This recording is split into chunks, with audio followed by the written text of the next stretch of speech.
Baiklah, selamat siang Pak. Perkenalkan, nama saya Roni Dremenda Manik dengan NIM 2101010058. Saya mahasiswa Teknik Elektro angkatan 2001, kelas Teknik Elektro K, dengan mata kuliah untuk tugas ujian akhir semester mata kuliah mengantar teknologi informasi dengan dosen pengampu Bapak Tony Suwendra. Baiklah, sebelumnya terima kasih kepada Bapak Tony sudah memberikan kesempatan bagi saya untuk membuat tugas tentang modelan tensor flow, metric tensor, dan membuat objek tensor untuk memenuhi tugas di pertemuan 14 dan 15. Baiklah, langsung saja. Tanpa berlama-lama saya akan langsung ke materinya. TensorFlow. Apa itu TensorFlow? TensorFlow adalah suatu library yang open source yang dapat membantu kita mempelajari machine learning.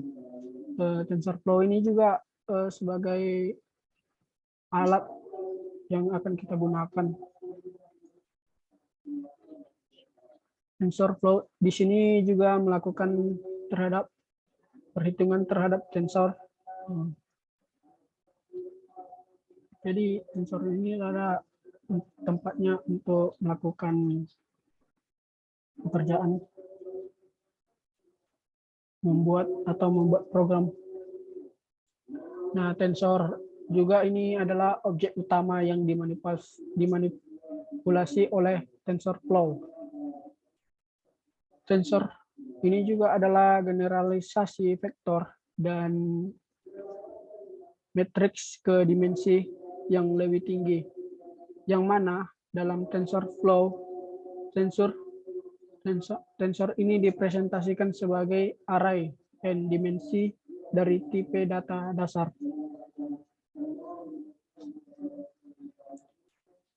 Kemudian apa hubungannya antara tensor dengan vektor maupun matriks? Jadi hubungan antara tensor dengan vektor maupun matriks. Nah, lalu tadi sudah disebutkan kalau tensor itu ada hubungannya dengan vektor maupun matriks. Lalu apa hubungannya? Yaitu pertama, vektor itu kan menunjukkan arah seperti gambar yang di sebelah kanan ini. Sedangkan matriks itu dimensi.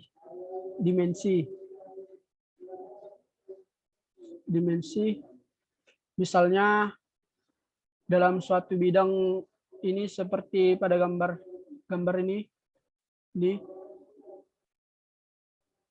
maka terdapat beberapa vektor setiap bidangnya bisa dipresentasikan dalam matriks, yaitu di sini.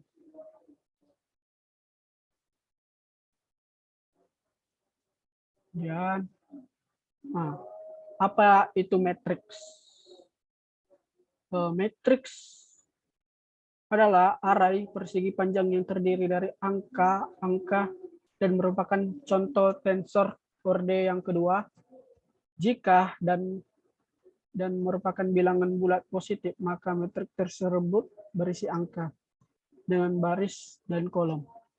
Jika semua saklar dalam matriks bernilai real, maka matriks dilambangkan dengan huruf tebal kapital seperti titik. Itu adalah matriks tinggal di A. Dimensi ruang vektor ini bernilai nyata. Oleh karena itu, matriks adalah vektor yang hanya ditulis dengan cara seperti tabel 2 dimensi. Selanjutnya, kita akan melakukan pemrograman melakukan, nah ini kita di sini kita menggunakan Google Colab untuk melakukan metode untuk membuat objek tensor tersebut. Yang pertama, kita menggunakan metode matrix konstanta atau konstan. Beginilah pemrogramannya. Inputnya matrix,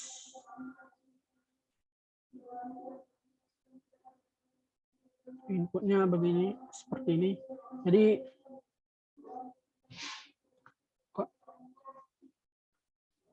konstanta matrix konstanta itu yaitu matriks yang entry-nya disusun dari konstanta pada suatu sistem persamaan linear.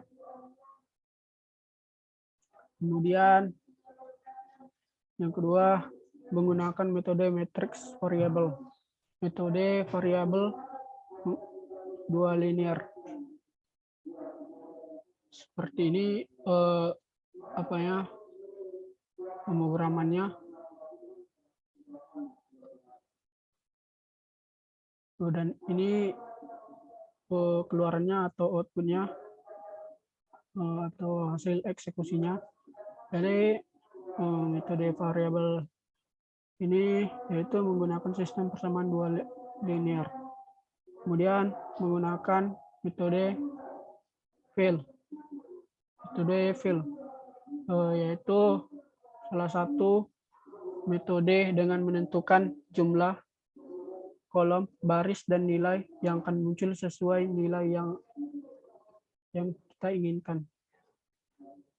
Misalnya kita buat matriks dengan TensorFlow di fill, dimensinya 3,2, jadi mendapatkan keluarannya atau inputnya 2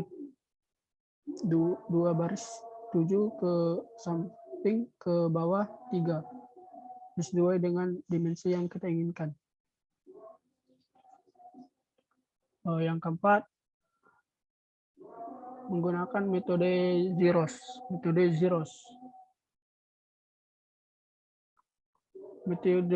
zeros yaitu metode yang mana nilai dari sebuah matriks tersebut telah ditentukan yaitu 0, sehingga kita hanya menentukan jumlah kolom dan barisnya saja sesuai yang kita inginkan. Seperti ini pemrogramannya, dan inilah untuk pemrogramannya yaitu input untuk inputnya, dan ini hasil eksekusinya, keluarannya atau outputnya. Kemudian yang kelima, menggunakan metode once. Metode once atau fast entry reliable, metode ini hampir sama dengan metode zeros. Pembedaannya pada metode ini nilai yang telah ditentukan yaitu 1, sehingga hasilnya semuanya angka 1 dan kita hanya menentukan jumlah kolomnya saja. Menentukan kolom dan barisnya saja. Inilah pemrogramannya, inputnya seperti ini, sama juga dan mendapatkan hasil eksekusinya pada keluarannya outputnya. Kemudian yang keenam, menggunakan metode data random. Metode data random ini yaitu membuat data random tetapi berdistribusi normal.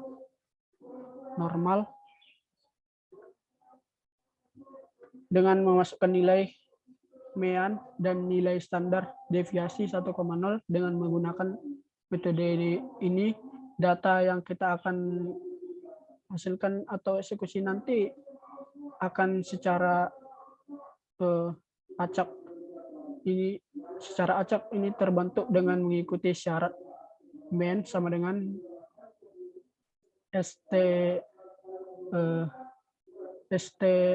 STDDEV sama dengan 1,0. Maka dia keluarannya outputnya seperti ini. Kemudian yang ketujuh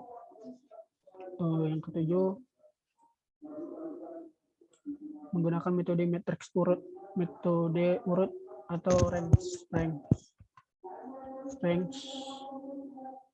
Metode matriks urut yaitu matriks yang dihasilkan berupa urutan angka dengan limit yang telah ditentukan dan dapat ditentukan jarak atau pembedaan angkanya.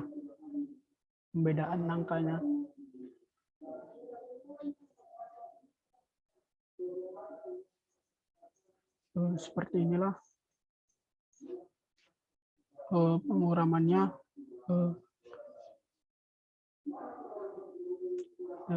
Misalnya kita buat dimensinya, kita mulai dari 3,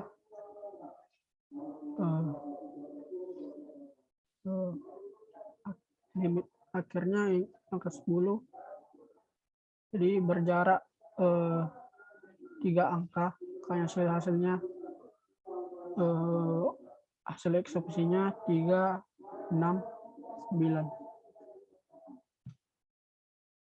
Kemudian yang terakhir menggunakan metode matriks diagonal. Metode diagonal atau EY. Metode matriks diagonal yaitu matriks dengan menentukan beberapa banyak kolom dan baris, dengan begitu menghasilkan data yang semuanya isinya angka 1 dan 0. Seperti ini pemrogramannya. Dari input masukannya, maka dihasilkan output atau keluarannya ini ada angka 1, 0, 0, satunya diagonal seperti ini. Nah, kita mendapatkan dari materi ini, kesimpulannya adalah TensorFlow ini adalah sebuah framework machine learning yang mungkin akan menjadi sahabatmu ketika kita bermain dengan data, dan apabila kita fans dari salah satu area di AI atau artificial intelligence, yaitu deep learning, TensorFlow dapat membantumu membuat neural network atau jaringan artifisial yang mirip otak manusia dalam skala besar. TensorFlow telah membantu para ilmuwan dalam proyek seperti pencarian planet baru, membantu dokter mencegah kebutaan dalam pasien yang terkena diabetes, dan lain-lain.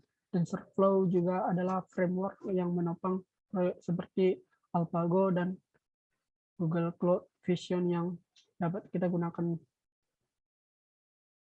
juga.